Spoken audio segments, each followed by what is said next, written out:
فاسألوا أهل الذكر إن كنتم لا تعلمون.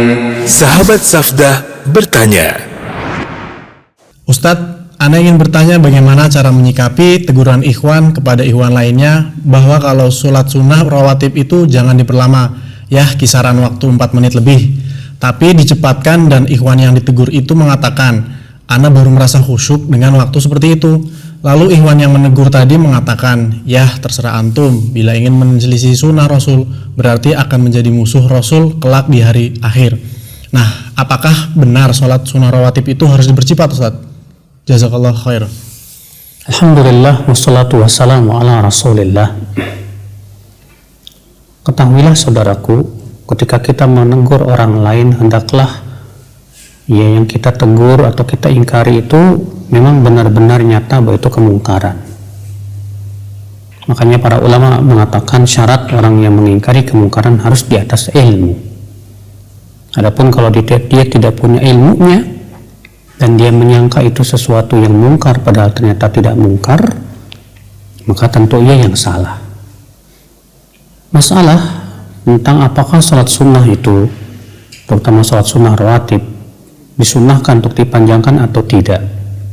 Ketahuilah saudaraku bahwa masalah sholat sunnah dipanjangkan atau tidak itu ada 3 keadaan.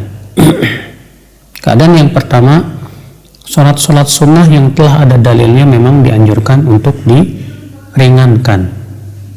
Contohnya 2 rakaat qobliyah subuh. Maka telah ada dalil menunjukkan bahwa Rasulullah SAW meringankannya.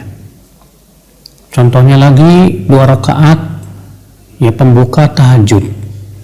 Sebagaimana dalam hadis Rasulullah SAW apabila sholat tahajud, dia membuka dengan 2 rakaat yang ringan. Demikian pula sholat tahiyat masjid pun dianjurkan untuk diringankan. Demikian pula sholat 2 rakaat tawaf. Ya. Kemudian keadaan yang kedua, sholat sunnah yang memang dianjurkan untuk dipanjangkan, seperti sholat tahajud. Demikian pula sholat kusuf gerhana, atas pendapat yang mengatakan bahwa itu hukumnya sunnah. Maka telah ada dalil-dalil menunjukkan bahwa itu disunnahkan dipanjangkan. Yang ketiga, keadaan yang ketiga yaitu sholat sunnah yang tidak ada dalilnya apakah Rasulullah SAW memanjangkannya atau tidak. Ya, maka sholat sunnah rawatib selain qobliyah subuh, ya, kita tidak dapatkan riwayat apakah Rasulullah memanjangkan atau tidak. Ya, demikian pula sholat duha. Maka dalam masalah ini para ulama menjadi 2 pendapat. Sebagian ulama berpendapat bahwa yang sunnah adalah memperbanyak ruku dan sujud, bukan memperpanjang ya berdirinya. Sementara sebagian ulama dari pendapat Syafi'iyah mengatakan ya bahwa yang paling utama adalah memperpanjang. Sebagaimana disebutkan dalam hadis, afdalu as-salatul qunut. Ya, salat yang paling utama adalah panjangnya qunut. Mereka menafsirkan bahwa qunut maksudnya itu qiyam, berdiri. Wallahu a'lam dalam hal ini. Karena tidak ada riwayat dari Rasulullah apakah ini sunnahnya dipanjangkan atau dipendekkan, maka itu tidak ada dalilnya, maka kita tidak boleh memastikan. Tidak boleh dipanjangkan, tidak boleh memastikan, tidak boleh harus dicepatkan. Akan tetapi tentu mana yang lebih khusyuk, lakukanlah. Jika lebih khusyuk buat kita adalah memperpanjang, silahkan. Iya. Walaupun memang ada riwayat yang saya pernah temukan, Rasulullah memperpanjang qobliyah zuhur.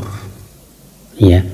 Makanya yang dilakukan oleh ikhwan tadi dengan menegur temannya yang sholat rawatib karena ia memperpanjang lalu ia menganggap itu tidak mau ikut sunnah, justru kita merasa heran. Herannya apa? Mana dalilnya bahwa Rasulullah SAW ya memperpendek qobliyah sholat sunnah rawatib? Kalau qobliyah subuh ada riwayatnya.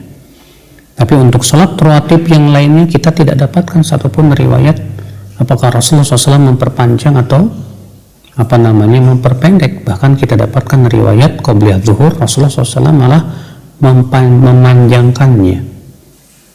Maka dari itu bertakwalah Anda kepada Allah ya, dengan memastikan seseorang untuk menyelisih sunnah tanpa ada ya ilmu hujah dan burhan, karena itu termasuk berkata tanpa ilmu. Demikian wabillahi taufik. Assalamualaikum warahmatullahi wabarakatuh.